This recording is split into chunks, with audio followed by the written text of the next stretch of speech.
Uh, Welcome, everybody. I hope also that I can keep you awake. It was a good lunch. Thank you, everybody, for putting this all together and the privilege to speak.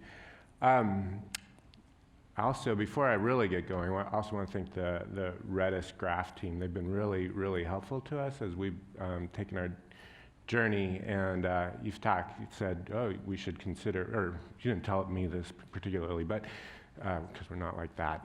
But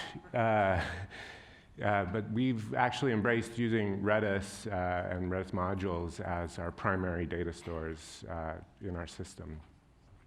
So I'm going to tell you about MDmetrix, who we are, the problem we're trying to solve, and a little bit about RedisGraph. I do code, but I'm also a manager, so hopefully you'll be able to talk to your manager at least on a level that she or he'll understand by the end, or at least know where to go start looking for things. MDmetrix, here's my marketing approved slide. We're a healthcare data intelligence company. This is a long sentence, I'm not gonna read it, but we help the clinicians and administrators figure out what's going on in their hospital. We are transforming care for thousands of patients, and I'll show you a couple of examples how we're doing that. And then just we've been coding for 3 full years, a little bit over, and as an idea though, we're pushing 4 years. So what we do, as I mentioned, is we're enabling frontline clinicians and people who run hospitals, we're enabling to see their key performance indicators. We're all like, as technologists, it's kind of like, yeah, what's the big deal? You know, we see our KPIs all the time, but healthcare doesn't have that luxury, and I'll talk a little bit more about this, but this is a chart showing opiate administrations at a local surgery center. We all know, or if you pay attention to the news, that there's an opioid crisis. And it turns out that most people taking opium as addiction are first exposed to it these days in the hospital, and then it turns out also that heroin's a lot cheaper on the street. So it's kind of a bad combination. But using our software, they've been able to not administer opiates. It's kind of pretty cool. Just as a overall how to run a hospital, this is a control board, we call it, and these graphs and charts are generated on demand. So every time we load this page, there's no caching, we're hitting the graph, and I think this particular example would take about 10 seconds to load all of the data on there, and it varies by chart and by control board. So let me back up a little bit about more MDmetrix, how we got started and what we were trying to do. We were trying to solve the problem of getting these key performance indicators to clinicians. And we all think medicine, oh, science-based, they make objective decisions. But the truth of the matter is the people that are on the front lines, they don't have access to their data, what they've done. So and the reason why is hospital days is a big mess. We have electronic medical records these days, but it's really oriented toward billing efficiency. You've all been to the doctor and then get a bill like 2 days later, and it's like, what the heck? I'm still coughing and stuff. But hospital days is a mess because it's oriented to billing, and then for clinical operations, their records are incomplete because maybe something's not required during a procedure. The people might enter things differently for the same sort of thing, like a drug administration might be, for this exact same procedure, might be listed as micrograms per kilo or milligrams per kilo. There's also kind of overloaded meanings of data. So in one context, the field might mean this, and in another context, it might mean something completely different. So that's the problem with healthcare data. So our question that we're trying to figure out is how do we provide a flexible analytical tool for these clinicians? When we first started out, we used OLAP cubes, and cubes are great. They're quick analysis. They're designed for this kind of thing. But because of the nature of the data, we were having trouble. Like, so you could have a workflow, and it has, 25 metrics that you're interested in, but there's one element missing, and so we couldn't use that record in a cube. There's different workflows in an emergency department, for instance. You might be tracking your time to the first antibiotic. Well, not everybody gets an antibiotic, so in order to surface that in a cube format, you'd have multiple cubes, maybe to represent different workflows. And there's also the things to consider with schema management and performance tuning and such. Another big thing that clinicians want to do is say, oh, I want people who got this drug, but not that drug. And you can't really model that in a cube without going crazy with how things get inserted.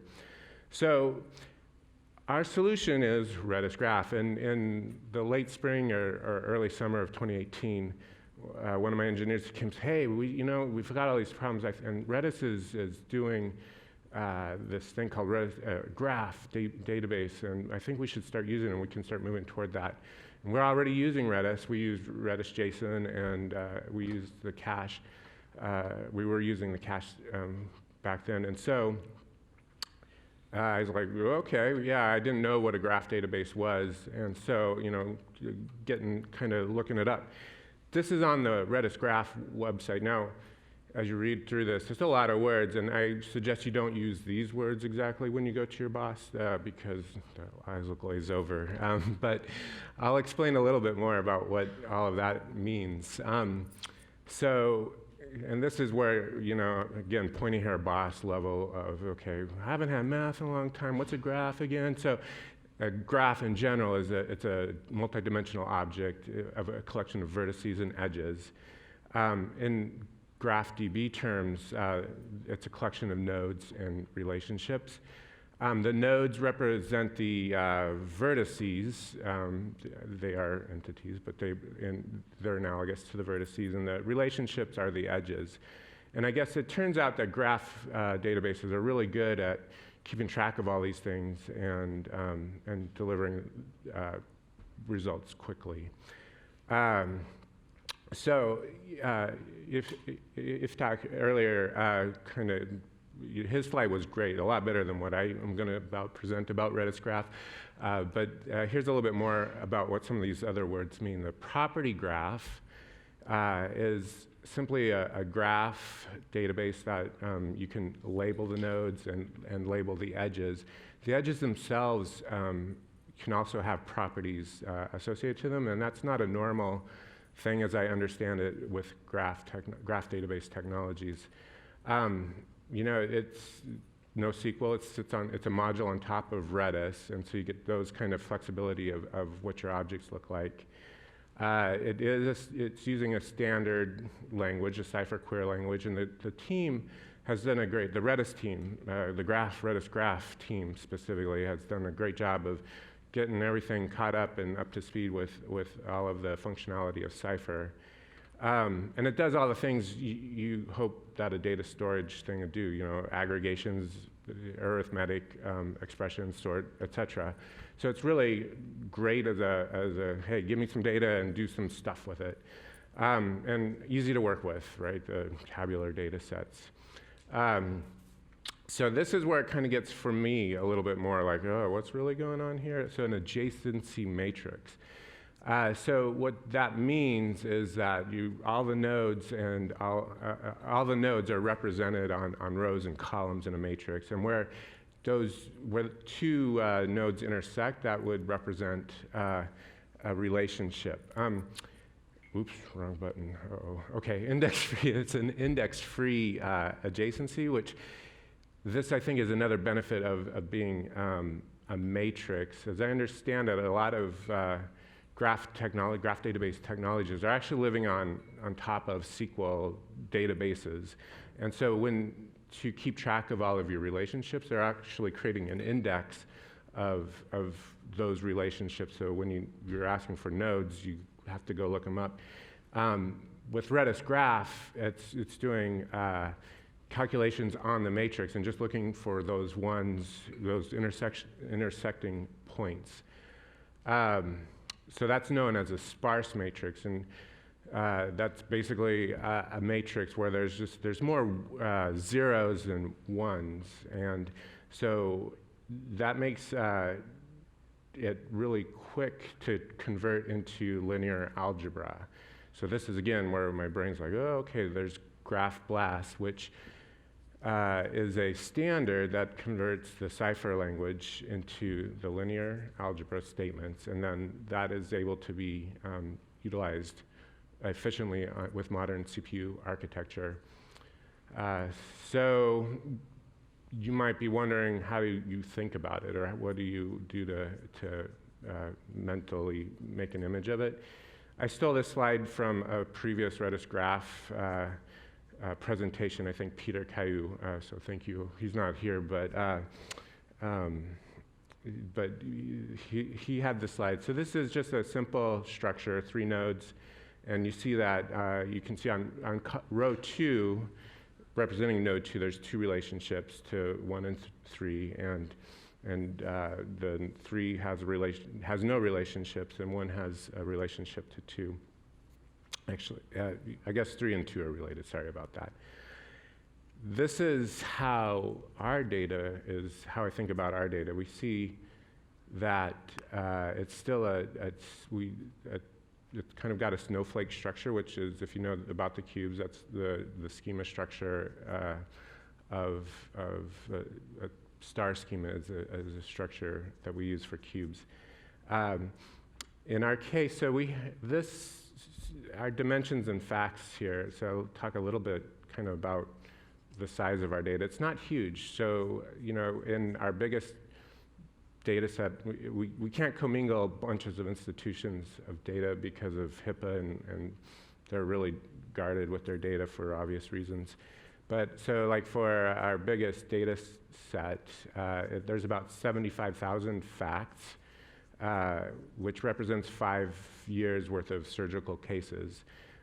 Each one of those facts has there's an average of like 21 relationships into it. So overall there's around 204,000 nodes. And I guess the edges, if you do the average times the number of nodes, it's like 1.57 million edges and relationships that we're keeping track of. And we're getting results, so our software, referring back to those charts, so we'll grab the data that's been queried, and that comes back in sub-millisecond, and then, or sub-second, and we then perform analysis on it. And the charts are, they're standard process control, so if you guys remember, like 10 years ago, everything was all lean this and lean that, maybe it's more like 15, and Six Sigma and stuff. And so there's a lot of rules you can apply to say, hey, are things getting better, or are things getting worse? Hey, this one's outside the upper control limit. That's a 1 in a million sort of thing going on. Another thing to think about, right, as I'm working with the graph, the cipher and versus SQL, is kind of the difference in the language of getting them. I had a little bit of a debate with one of my engineers, and he's like, it's kind of semantics, but the way I think about it, it's more of a what versus a how to get things. So you're saying, like in the top example here, you're saying, hey, I want some facts that have relationships with dates and procedures. Give me all those, and then start filtering. Versus a SQL, you're saying, well, okay, I want that stuff. I want all of this aggregation of the counts here. But here, you need to go look at this table, and then it's, and here's how you can match and find what I want. So I think of it as a little bit more prescriptive way of getting the data versus the graph as a match and pattern looking. So there you go. I've got 10 minutes still left. I'm talking too fast, I think. But because here I'm going to wrap it up a little bit. But the key takeaway for us is that because of the nature of healthcare data, lots of missing elements and everything. We get the benefits of relational data structures, but we don't have to be so prescriptive with schema management. And the performance, then, also we get that for free. And it's been really a great thing. There's the team, the RedisGraph team, has been really supportive. As they've developed, we've logged a lot of bugs and such, and they've addressed them very quickly. And so it's been a really good decision to use RedisGraph as a primary data store. And like I said, we use RedisJSON too, but this is, I think, the best usage, best thing we've done with our data so far. And there you go. I hope you have a good rest of your conference. And I can take some questions if you like, but I don't know if that's pretty. Does anybody have any questions? Oh, there we go. How big is the data set you're working with medical data, and what about privacy issues and anonymization of data or encryption for data in transit? Good questions. All of those things are really important, particularly the encryption and the HIPAA compliance. The initial data set is, I think once everything's imported and everything, our database size on disk is about 500 megabytes, so it's not huge. And so we work with each institution, and they can decide at what level of HIPAA, like what kind of identifying information that they want to give us. So we do need something that ties up like a unique identifier from them, but that can be something they generate and then map back in their own system. Or it can be something, depending on how the installation, it can be an actual identifier that they can use to, like a clinician can use to look up in their data systems. There's like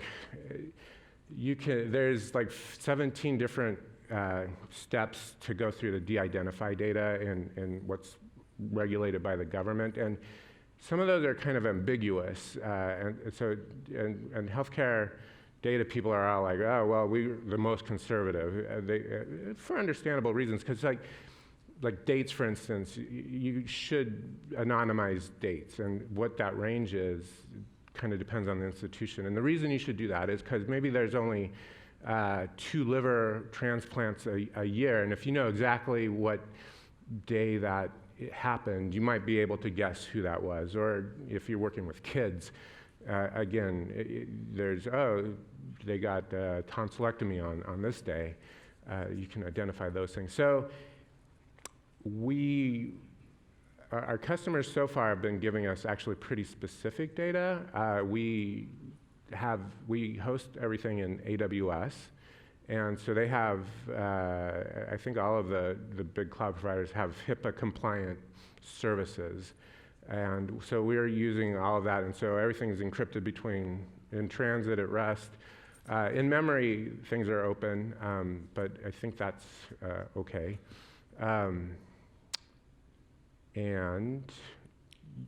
So yeah, we've been pretty good with that. That was my other question, was do you process in memory to avoid read-write issues with the privacy data? Yeah, so so the graph, it's loaded into memory, and so we grab it from there, and then our service then will run the rules and the analytics on it. Yeah, it's kept in memory.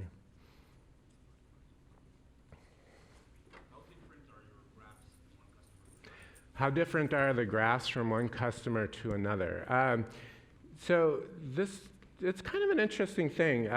So a lot of institutions we found, they don't really have a concept of, say, like, oh, how do you count your post-anesthesia time?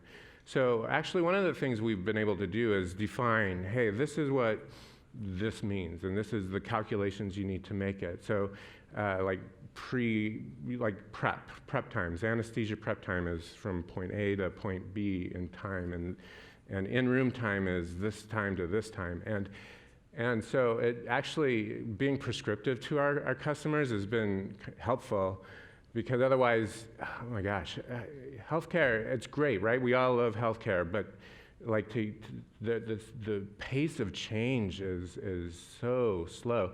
And so things are decided by committee, and so sometimes it'll take a long time just to say, oh, this is how we define post-anesthesia. You know, you got to get through 10 different people, and they all got to hash out an opinion.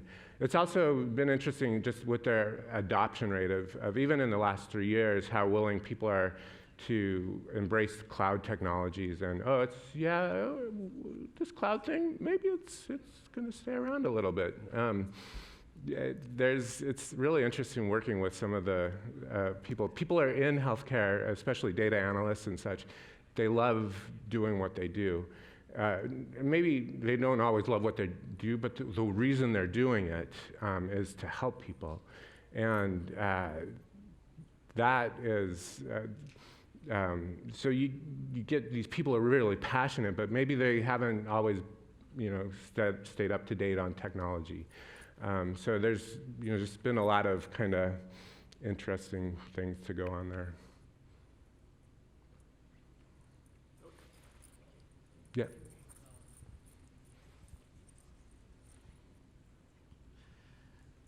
In this case, what's the advantage if you compare with the Neo4j with RedisGraph?